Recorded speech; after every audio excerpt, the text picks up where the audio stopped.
I don't I don't understand the Raiders at all. I don't understand the Raiders because I don't really know the direction that they're going in.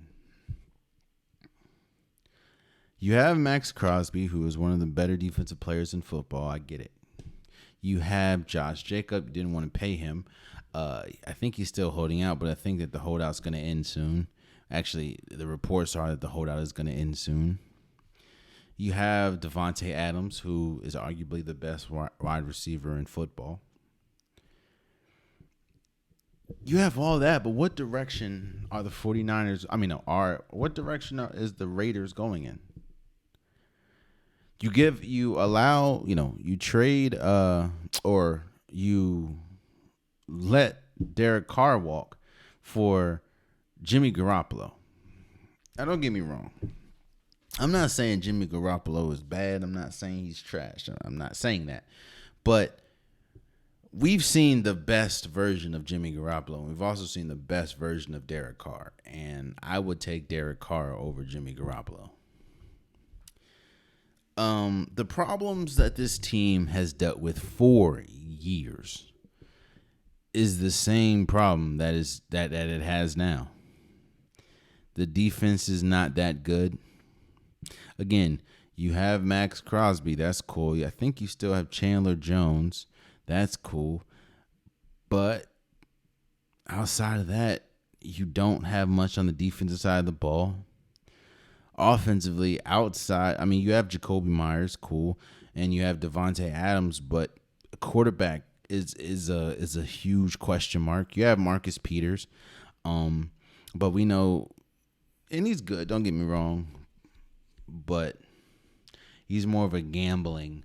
Like, he gambles a lot, and when he lands, he lands. When he doesn't, it's big plays. You have Hunter Renfrow, so you have pieces. But this roster is not good. This is the worst roster in the division, in my opinion. I'm looking outside of the names I mentioned. I'm looking for standouts, and I'm not seeing it. I'm not seeing it at all. Let's talk about Jimmy G for a second.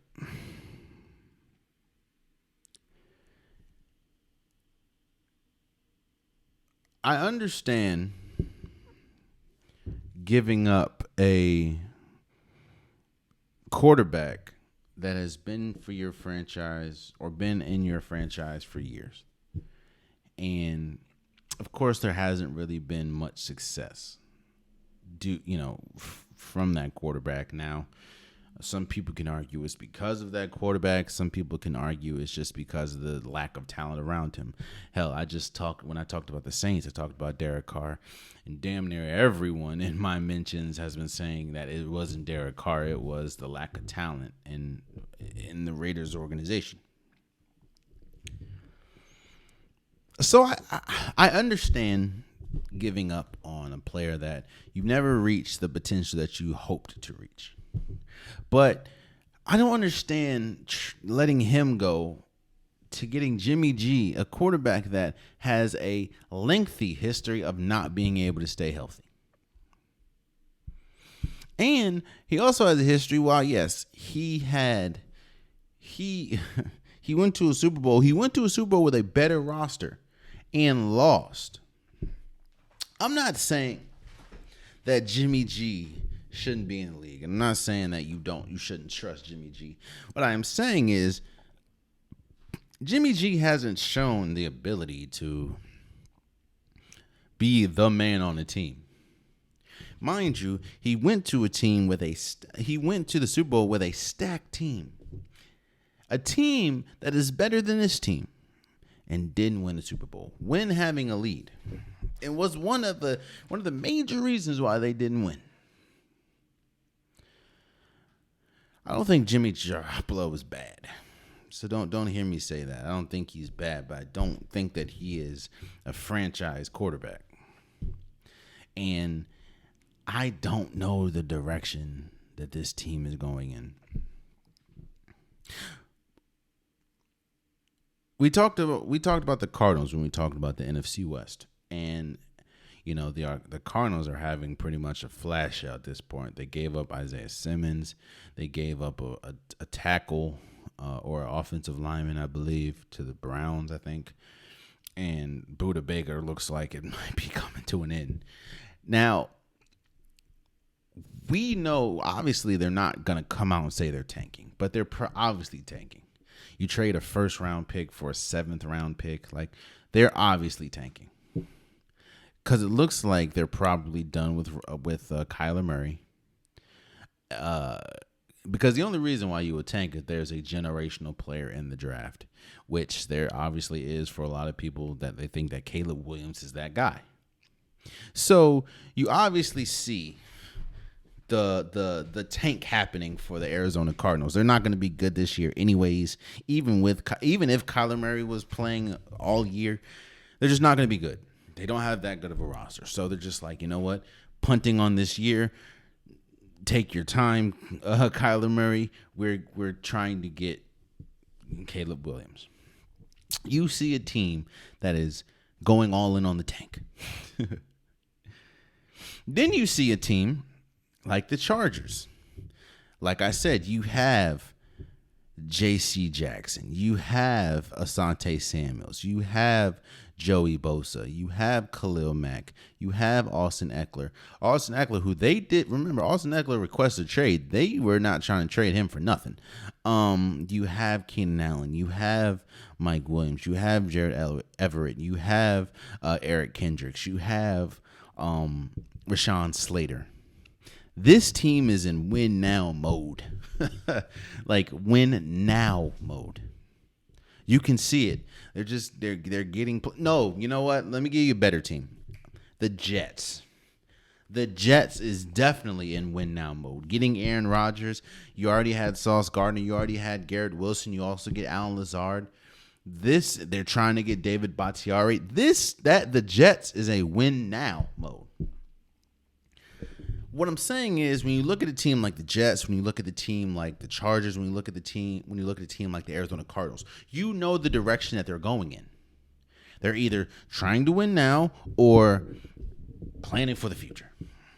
You don't really know the direction that the Raiders are going in.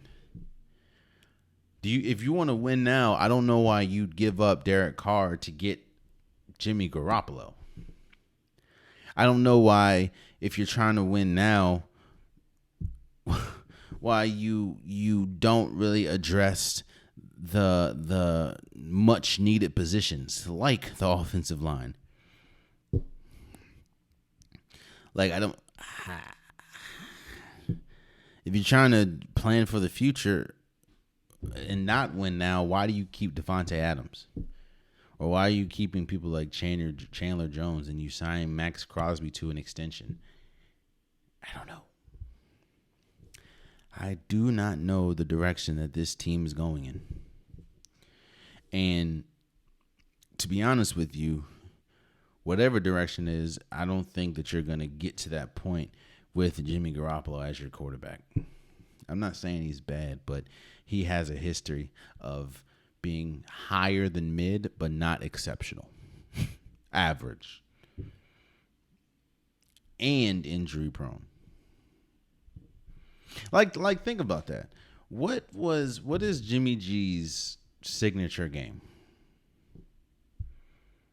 What is the game where you look and think? Because every quarterback, every top tier quarterback has one. I mean, Patrick Mahomes. I mean, he's won 2 Super Bowls, so you know. Joe Burrow, you can say it was last year against the Bills, or you can say it was the year before against the Chiefs in the AFC Championship. Lamar Jackson, you can say it was the game where he beat Patrick Mahomes. Or I would argue it was the game where they went up against the Colts and Carson Wentz, and he threw for like 400 yards and came back to win. What is Jimmy G's game? Where it's just like, oh yeah, he's the best quarterback. I don't know. Oh man, you stayed to the end of the video. I appreciate you. If you like what you saw, be sure to hit that subscribe button so you'll never miss any content from your boy. You can also go back and watch past episodes, past clips, and don't forget that the Unpopular Podcast new episodes drop every Wednesday and Saturday. Appreciate you.